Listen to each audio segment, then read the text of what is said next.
ala Muhammad sallallahu alaihi wasallam, sallallahu ala Muhammad sallallahu alaihi wasallam, sallallahu ala Muhammad.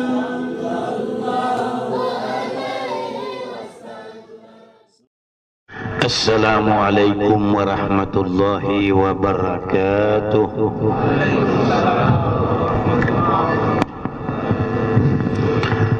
Alhamdulillahi rabbil alamin,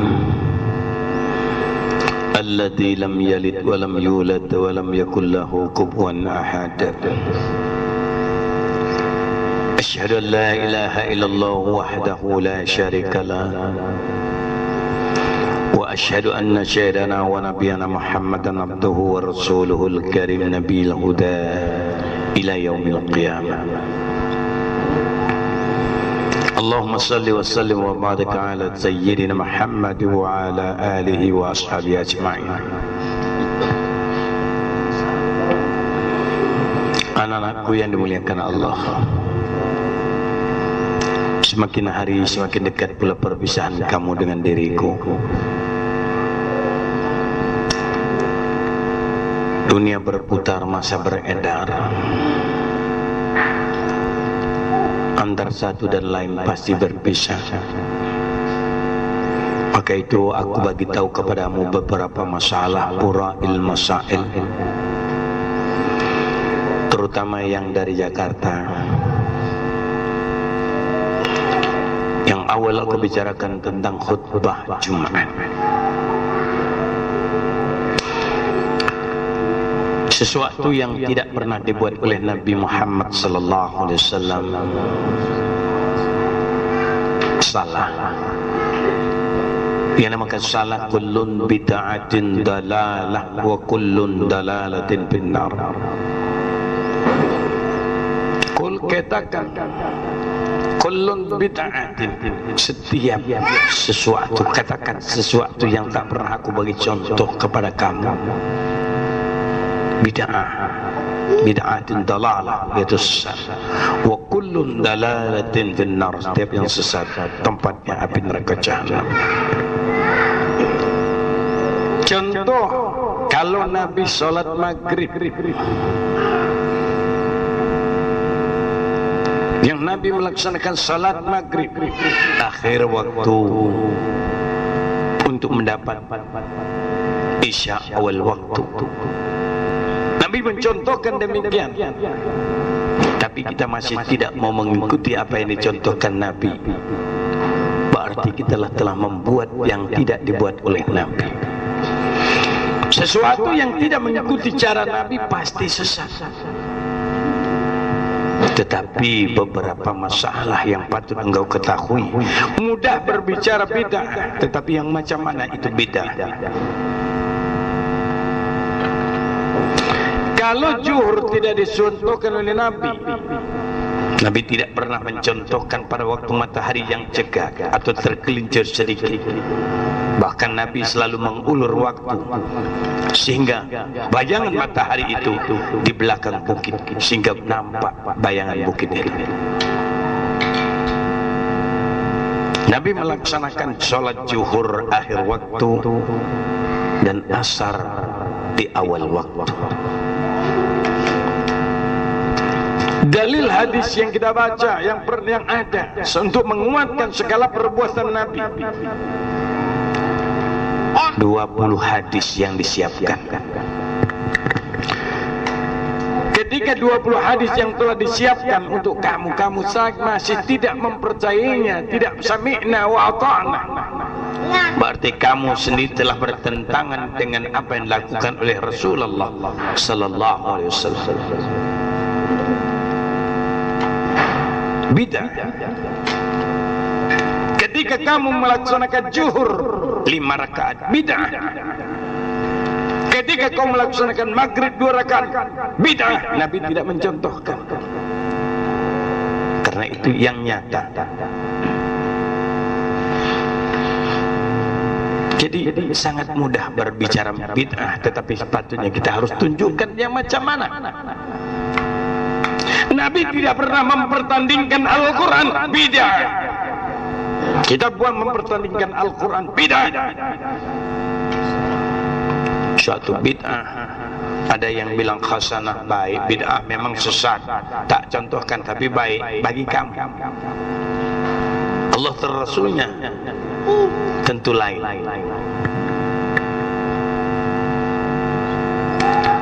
Nabi tidak pernah melaksanakan salat Jumat. Khatib lain, imam lain, bid'ah. Karena contoh tidak ada. Hal yang wajib dilaksanakan tidak ada contoh demikian, bid'ah.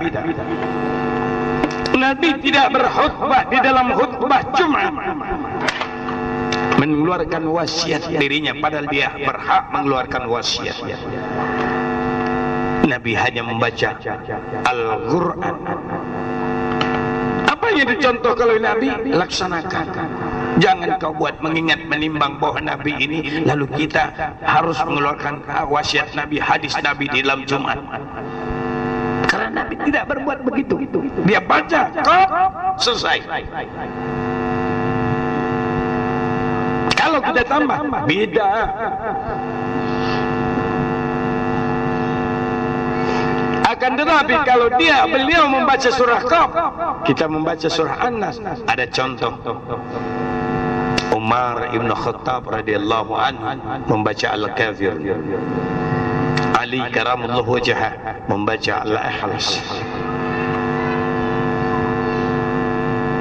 Sesuatu yang tidak pernah dibuat oleh Nabi lalu kita buat karena mengingat Nabi kita masukkan selika ini ada wasiat Nabi, hadis Nabi. Untuk apa? Nabi pun pasti berbahasa Arab. Dia boleh mencerita setelah dia keluarkan ayat Allah surah Qaf, lalu diartikan, lalu dia analyze, cerita ke barat ke timur, lebih pintar daripada kita. Maka tidak layak, tidak ada hak bagi kamu untuk mengulas satu ayat kecuali setelah tidak ada yang wajib. Setelah salat kamu cerita 2 jam 10 jam kamu berdiri analyzing yang bagaimana, silakan. Maka ini pembicaraan tentang bid'ah yang telah ditentukan oleh Allah dan Rasul. Jangan kamu menambah. Apabila kamu menambah, maka bid'ah.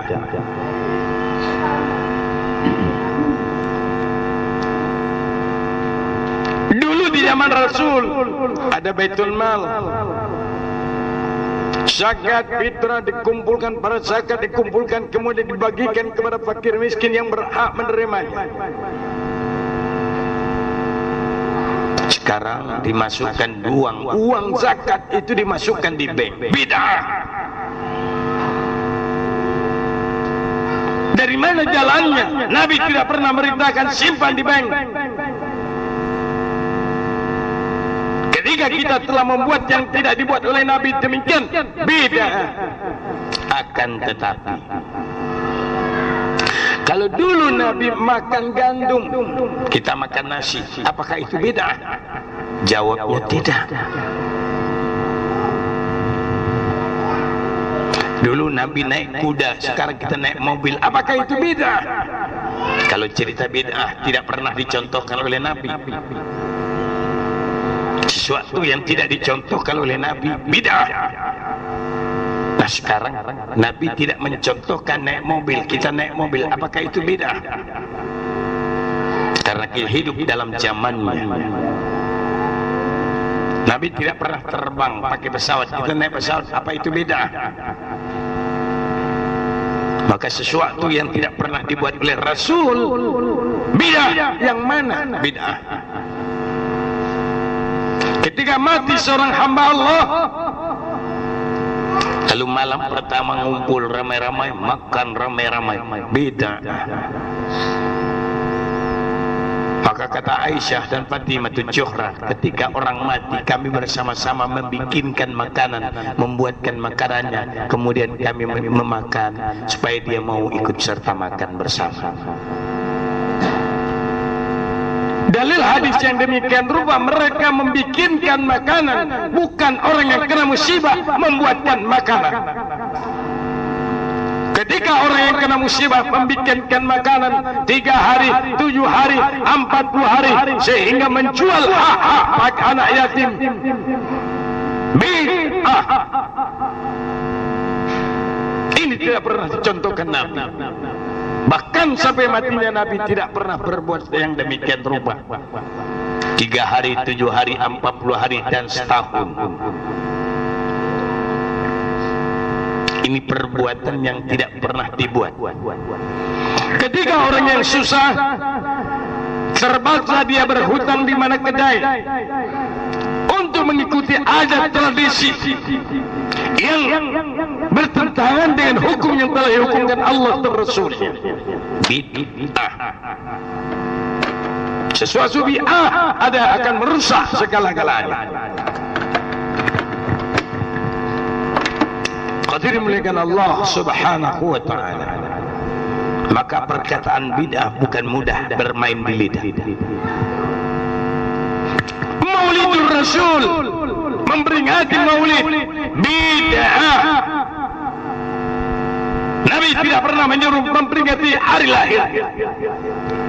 Perbuatan itu adalah perbuatan sekuler. Orang-orang barat, happy birthday to you. Setiap hari lahir lalu pasang lilin dan ditiup. Dalam Maulidur Rasul, bergembira di malamnya kelahiran Rasul, tidak jauh berbeda dengan Abu Lahab. Ketika lahirnya Nabi, Abu Lahab yang paling pertama yang gembira lahirnya anak saudaraku bernama Muhammad. Dia membebaskan budak di malam itu, lalu memotong beberapa ekor onta, berpesta, gembira. Tetapi ketika dibawa di jalan Allah, menegakkan sunnatullah wa sunnati Rasulullah, Abu Lahab tidak ikut serta. Bahkan dia mencaci. Bukan sedikit manusia yang berbuat memperingati Maulidur Rasul. Ketika menegakkan hukum Allah dan sunnah Nabi-Nya, dia tolak dengan cara tidak langsung. Dia bilang, itu juga ustaz, kiai tidak juga pakai. Begitulah yang terjadi dalam dunia sekarang ini. Maka tidak jauh bedanya antara Abu Lahab dengan mereka yang memperingati Maulid. Namun ketika Maulidur Rasul, kamu mengingat sampai di mana kamu ketaatan kepada Allah dan Rasul, introspeksi diri. Bukan setakat kamu memperingati, tetapi memperingati diri kamu. Sampai di mana sih kamu sebagai umat, pengikutnya, muridnya? Apa yang sudah kau laksanakan? Sudahkah engkau sami'na wa ta'na? Atau kamu sami'na wa asayna? Isra wal Mi'raj diperingati, tidak pernah terjadi. Tetapi pelaksanaan Isra dan Mi'raj itu yang memerintahkan manusia aqimus shalah, tegakkan itu salat, itu yang patut. Namun bagaimana salat itu dapat mencegah perbuatan keji dan mungkar, harus engkau paham. Bukan sedikit manusia yang salat tapi berbuat keji dan mungkar, menipu, berbuat zina, berbuat yang bertentangan dengan hukum hakam Allah. Akan tetapi pahami, inna salata tanha anil fahsya wal munkar. Sesungguhnya perbuatan baik itu yang dapat mencegah perbuatan keji dan mungkar. Ketika seluruh metafisik kamu berbuat baik, jelas kemungkaran tidak akan dekat kepada kamu. Mata dan telinga kamu berbuat kebaikan, tidak menentang hukum hakam Allah. Lisan kamu penjarakan, tidak mencaci dan menghina hamba Allah. Darah dan daging kamu kau bendung, tidak kau masukkan yang haram dan yang subhat. Jadi ketika perbuatan baik yang ada kepada kamu sudah jelas mencegah perbuatan keji dan mungkar.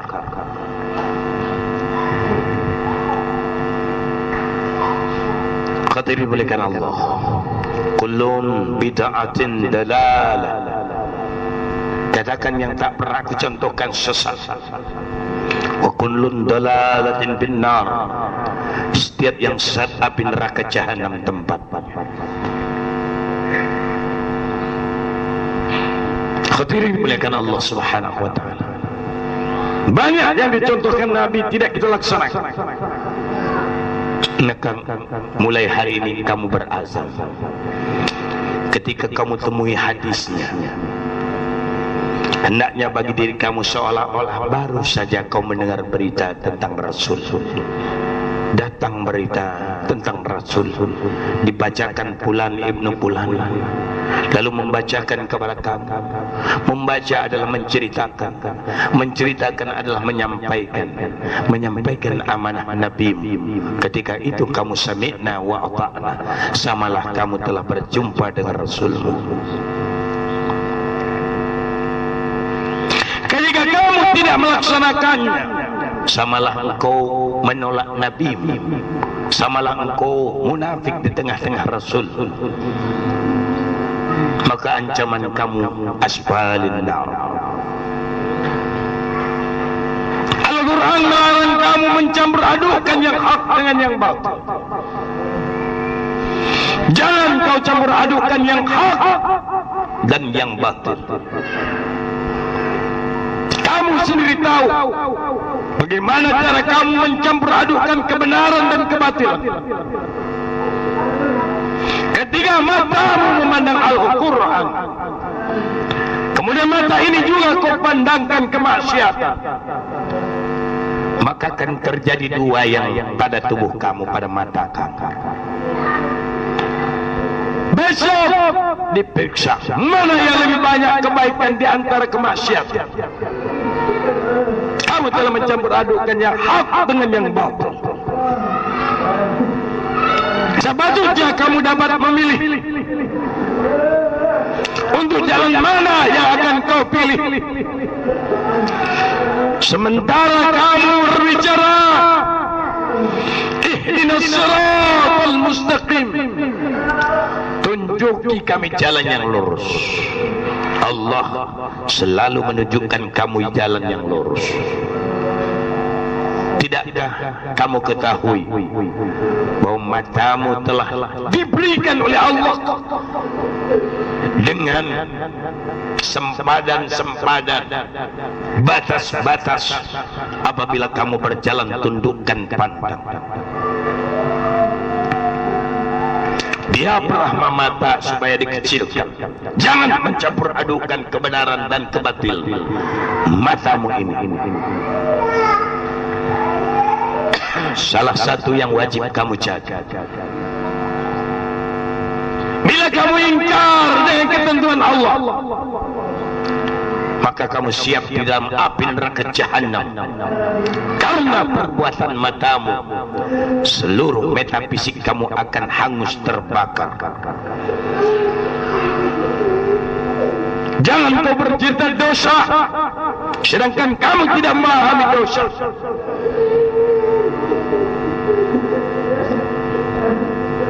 Hari-hari kau campur adukan pendengaran yang baik dengan yang batil, sehingga besok telingamu juga dalam penantian. Kamu sengsara karena perbuatan telingamu. Jika kamu tidak dapat mendengar panggilan Allah, kalau telah merusak segala-galanya.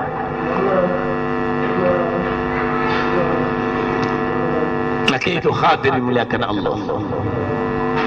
Ketika dinyatakan kullun bid'atin dalalah, katakan yang tak pernah aku contohkan sesat. Wa kullun dalalatin binnar. Setiap yang sesat adalah api neraka jahanam tempat. Allah dan Rasul telah membagi keputusan. Orang yang metairan menyukat daripada kain dengan meteran.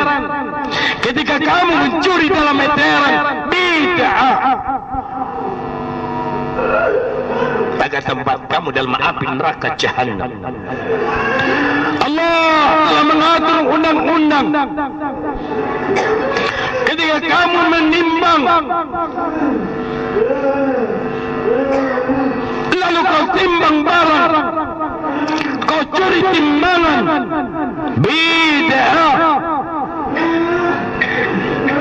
Dan tempat kamu dalam api neraka Jahannam. Allah telah mengatur dengan sukatan. Ketika kamu mencuri dalam sukatan, mengurangi sukatan, bid'ah. Kullun bid'atin dalalah wa kullun dalalatin finnar. Allah telah menentukan tentang perkawinan. Ketika kamu menikahkan orang yang berzina, yang jelas kamu telah melihat dia hamil, lalu kau nikahkan mereka antara yang berzina dengan berzina, bid'ah. Nabi tidak pernah menyentuhkan menikahkan orang yang hamil, karena itu adalah perbuatan zina. Allah telah menentukan hukum dalam Quran. Orang yang berzina itu wajib disebat. Ketika mereka berzina belum bersuami, maka disebat dan dibuang 2 tahun dari perkampungannya. Tetapi manusia menikahkan orang yang hamil, dinikahkan karena tidak paham hukum yang ditentukan oleh Allah dan Rasul. Allah menyatakan dalam Al-Quran, nikahkan perempuan penzina dengan laki-laki penzina. Dan jangan kamu nikahkan laki-laki penzina terhadap perempuan mukmin, perempuan mukminah. Jangan kau nikahkan. Dan jangan kau nikahkan perempuan penzina terhadap laki-laki mukmin. Nikahkan perempuan penzina dengan laki-laki penzina, bukan perempuan yang berzina dengan laki-laki yang berzina. Maka itu beda. Apakah kamu kepingin mengetahui laki-laki penzina dan perempuan penzina? Ketika dia duduk bersama yang bukan muhrim, lalu bercerita ke sana kemari, lalu bersentuhan ke sana kemari, penzina. Itu adalah perempuan penzina dan laki-laki penzina. Tidak layak kawin dengan laki-laki mukmin dan perempuan mukminah. Hukum telah Allah tentukan. Wa man lam yahkum bima anzalallah fa ulaika humul kafirun. Dan siapa tidak melaksanakan hukum yang telah ditentukan oleh Allah, maka mereka itu celaka. Hadirin yang dimuliakan Allah, kecelakaan ini selalu kamu perbuat yang menimbulkan kamu sendiri ancaman api neraka Jahannam. Makanya hendaknya kamu berlindung kepada Allah daripada azab yang sangat pedih. Inna azabi la syadid adzaban nar.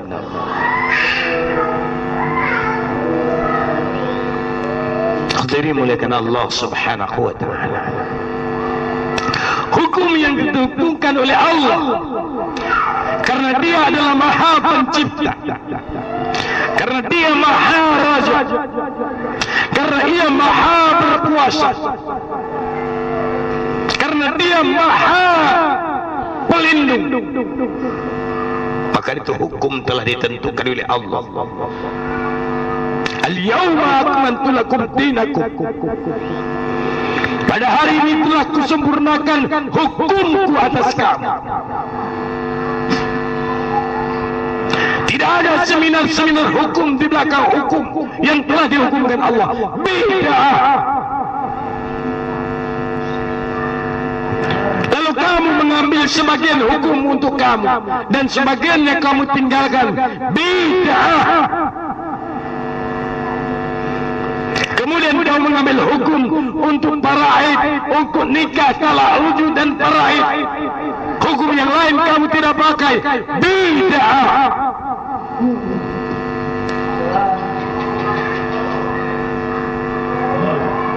Maka itu hadirin muliakan Allah, bid'ah mudah dibicarakan, tetapi jelaskan bid'ah itu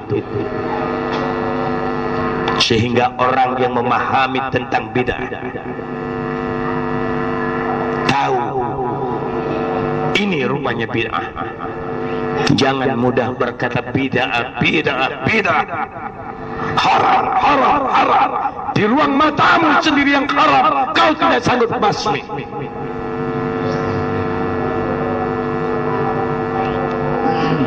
Al-Quran dilakukan bid'ah karena ditontonkan di hadapan orang banyak, lalu dipertandingkan. Tidak pernah dicontohkan Nabi yang demikian rupa.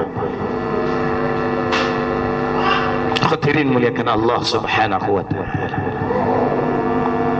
Ketika kamu ingin menegakkan hukum Allah, kamu akan menjadi syahid Allah.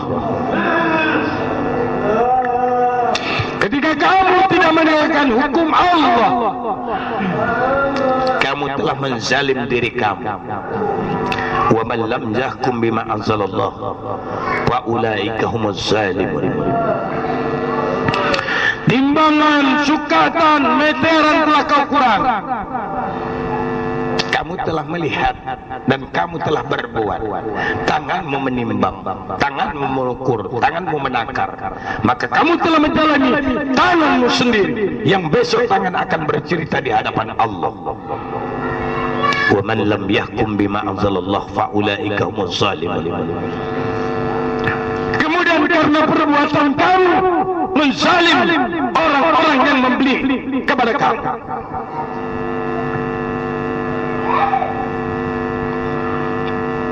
Allah telah menentukan hukum pinjam meminjam. Hendaknya orang pinjam meminjam ada perjanjian antara kamu, antara pinjam dan yang meminjam dan tempat meminjam. Itu semua dengan perjanjian. Tapi janganlah kamu menzalimi orang lain. Ketika orang meminjam lalu kau atur dengan bunganya. Setiap yang berbunga adalah menentang Allah. Lalu ada yang menghalalkan bunga-bunga riba. Yang riba itu terjadi di bank-bank. Beda. Berperang dengan Allah. Siapapun kamu yang mengantarkan, yang menunjukkan tempat riba, yang mengantarkan tempat riba, yang menuliskan tempat riba, yang mencatatkannya, yang menyaksikannya, semuanya tempat di dalam api neraka jahanam.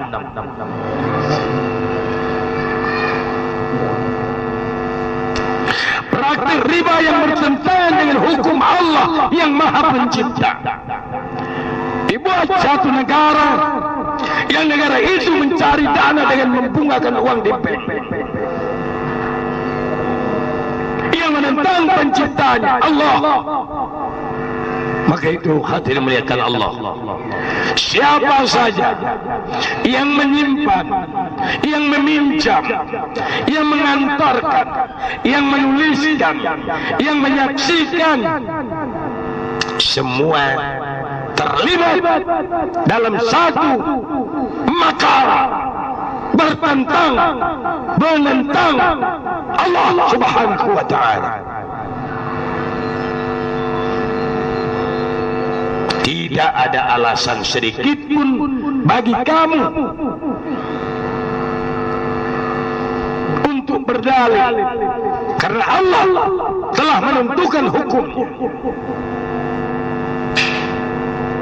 Kamu telah menzalim anak istri kamu, memberi makan daripada uang yang riba, sehingga hidup api neraka jahanam terhadap anak dan istri kamu. Sementara kamu berbangga hati, tapi tapi kamu telah berperang dengan Allah. Yang membuat bank riba juga menentang Allah, menzalim orang yang meminjam. Bunga berbunga dengan bank, jaminan kebun dan sebagainya.